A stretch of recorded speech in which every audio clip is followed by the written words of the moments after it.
What's up guys, Chasing Lamey here, and it's a brand new season, a brand new transfer special. And I guess once you've liked, subscribed, left comments, rung the bell, all that kind of good stuff, it's probably time we go meet the new arrivals and see who's departed us. Stick around.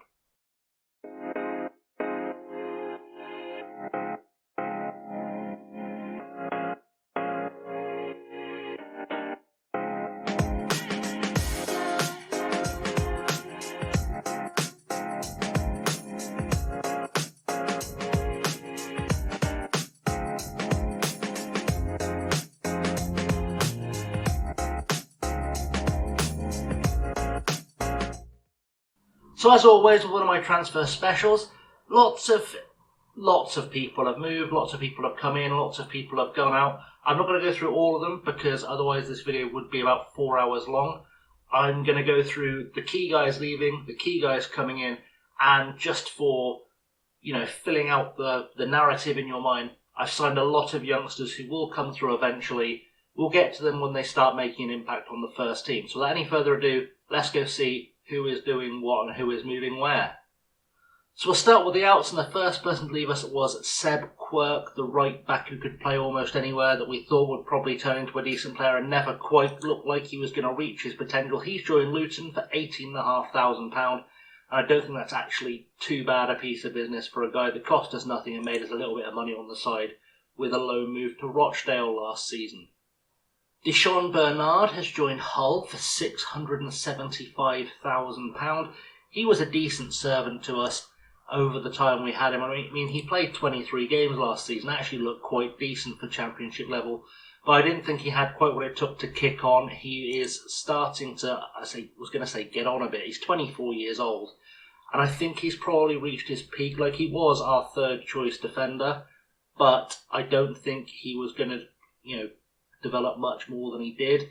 So it just felt like the right time to move him on. Hull were willing to pay us for him. I think they're in the Championship actually, so we may come across him at some point this season. But, in the meantime, it was just good, solid profit for us on a player that came in for nothing.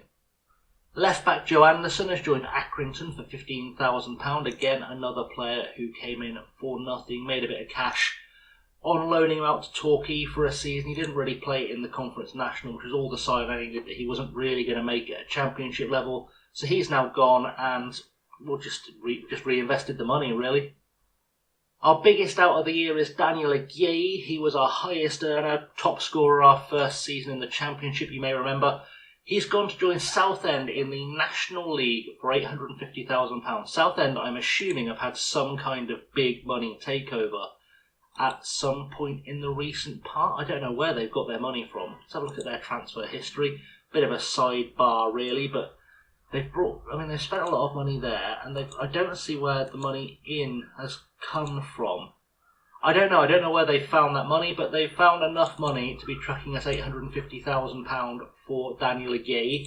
So we'll take it, because he wasn't getting in the team anymore. I thought he'd probably have found a club at a slightly higher level than the Conference, but he was happy to go, so he's gone. And the last out of any note was Charlie Savage. I think he played a couple of times for us on camera in his first season for us. Our only real big loss actually as well, £105,000 we spent on bringing him in. Spent last season on loan at Stockport, didn't really come back looking like he was much of a player, so we let him go on a free to Lincoln of Gibraltar. So he's playing Champions League football. But let's have a look at the big ins as well, because that's what you're really here for. So like I say, it's mostly been youngsters coming in, but we have brought in Ryan Longman on loan from FC Porto as a left winger. We've spent £245,000 bringing him on loan. Porto bought him from Brighton for £3.3 million. He's played Championship football for Hull. He's been playing in the Scottish Premiership for Hibs, and he's had a season at Porto where he's not really done anything. But he looks like a really good player, looks like a really strong player, and if they're willing to sell him, I may well be willing to spend the money on him at the end of the season, actually.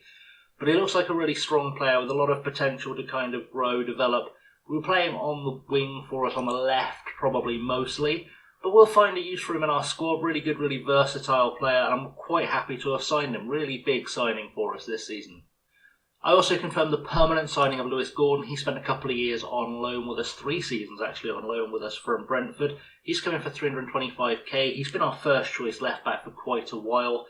I don't know if he'll carry on for long being our first choice left back, but I feel like we can probably spin a profit out of him. He's only 24 at this stage. He is still developing, still becoming slightly better as a player, and he's been good enough for us over the seasons we've had him that he's worth us keeping around. Another loan signing was Kieran Barker from Southampton. He's been brought in primarily as a striker, but he can play as a right winger as well. He's kind of good all round, lots of potential rather than being one for now. I guess this is kind of extended scouting to see if he is worth us bringing on a long-term deal. He hasn't played for Southampton yet, which is a bit of a concern, and he popped up on a scout report as someone worth having a look at. I basically brought him on loan to have a look at him. England under-19 international. Easy for me to say, but we'll see how many games he gets this season, see what he looks like developing as a player as we keep him around. Our big signing of the summer on a free transfer was Nemanja Matica. He is a German / I think Croatian or Serbian, there he is. He's coming from Bayern Munich on a free. He was on a Bosman actually, but he has played for Bayern in the Bundesliga and played very well in the Bundesliga. He's also been in their sort of second team in the Dreiliga. He spent a lot of time around Bayern Munich and played quite a few games for Bayern Munich in the process, which gives me enough faith to think maybe this guy is a big signing for us. Lots of potential. I think he can probably become a big player for us for a long sort of period. Can play on either wing, both footed, really solid signing, and if he can find some form for us, he's going to be a really, really impressive player. We've also retained a few of our loan signings from last season, so Christ Shabua is going to be staying for us for the season. Good to have him around, very versatile. He's proven very good for us last season as well. 15 games, decent average rating, still developing as a player. Hopefully he'll hit the ground running this season and become even stronger. Likewise, Alejandro Garnacho returns as a right winger, and you're probably saying to yourself already, that's quite a lot of loan players. We're nowhere near all the loan players I've brought in, but it's nice to have that extra depth in the squad and well worth sacrificing a registration slot for. Another loan signing was Daniel Deasy, a striker, Irish international striker on loan from Manchester United. I'm quite pleased with this as a signing, if I'm honest. He spent last year at Wigan in the Championship, only scored 3 goals for them, but I think he was playing on the wing and coming off the bench quite a lot. So, interested to see what Daniel Deasy can do for us up top. He'll probably be our first choice striker this season. He's very, very comfortable as the pressing forward on attack, which is another thing that I quite like about him. We'll see how he develops, see if we can maybe sneak a permanent signing for him, but I think this is probably a guy they've got their eye on as a future first teamer at United. And another continuing loan is Kobbie Mainoo from Man United. Again, not paying anything for him, and he was quite good for us last season, very versatile. And 15 games for us last year, a few more this season, definitely can't hurt him. That's the free transfer I'm pretty proud of. It's Predrag Kek, a Croatian under-20 international, midfielder / attacking midfielder, very good in both roles, bags of potential, absolute bags of potential. He was playing for Rijeka in the Croatian First League, and he's played a lot of games, 59 games in the Croatian First League so far in his career. Really good signing, I think, for this level. And again, at 19, plenty of room to develop. And he's actually good enough to be a starting player for us at the moment. So look for him to develop pretty quickly, I would imagine.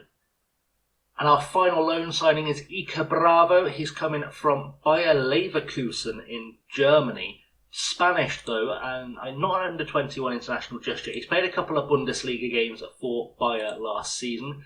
Gives us another option up top. He's not so comfortable being that pressing forward, as we can see here, but I think he'll either develop into it or he'll just give us an option off the bench. Quite pleased with him as a signing. Think he's probably going to go on to be one of the best players in the world, if I'm honest. Just looking at how things are shaping up for him at 20, I think a good season for us. Probably going to go back to Bayer Leverkusen and be a first-team player for them.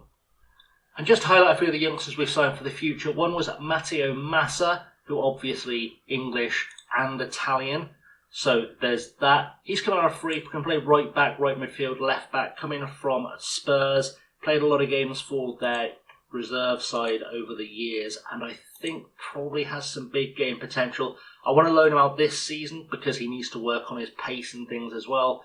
Need to turn him to more of the kind of right back I like to use. I don't know if I am training him as the kind of right back I like to use.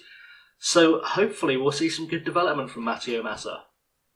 And what I'm disappointed I couldn't get a work permit for, so I've loaned him out to Hanover in Germany, was Glenn Gould. He's a South African international right back. He's 18 years old. He is actually the best right back we have, but hasn't played enough games for South Africa to get a work permit just yet. South Africa also are sitting outside the top 70 in the world, but they have been bouncing in and out of it.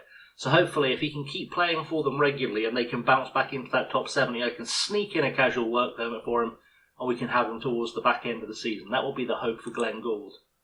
And the final player I want to highlight for this season actually isn't a new signing for us in many respects. I did sign him last season. I don't think I highlighted him. Was Graham Swinton. He's a Scottish under-20 international striker. I bought him from East Fife in the window, I think, it was 2 seasons ago, and he went back on loan to Fife. He's had a year just on loan at Fife, doing his thing there, developing quite well in the Scottish League One.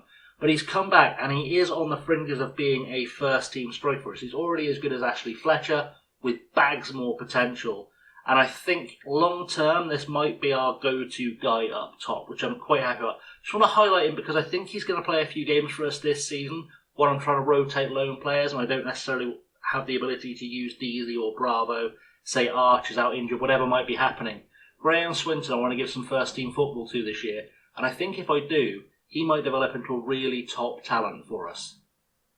So that pretty much concludes all our transfer business. You can see there's been lots of movement, lots of players I've sent out on loan. I've got pretty much 2 or 3 squads worth of players out on loan. You can even see if you look at the players who've gone out towards the back end of the last season before Tickover Day.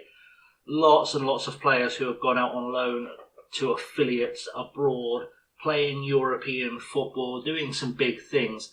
But that's how we look for the beginning of the season, which will be tomorrow's episode where we are playing Derby County. So be sure to come back and join me for that. In the meantime, I'm going to wrap this up. Thank you for watching, as always. I have been chasing Lamely. If you haven't done it already, like, subscribe, all that good stuff. Please do leave comments as well. It really helps the algorithm, and, apparently something like 80% of you aren't subscribed for some reason. Just a weird thing that I learned the other day. Anyway, as always, thanks for watching, and I'll see you all very soon. Have a good one.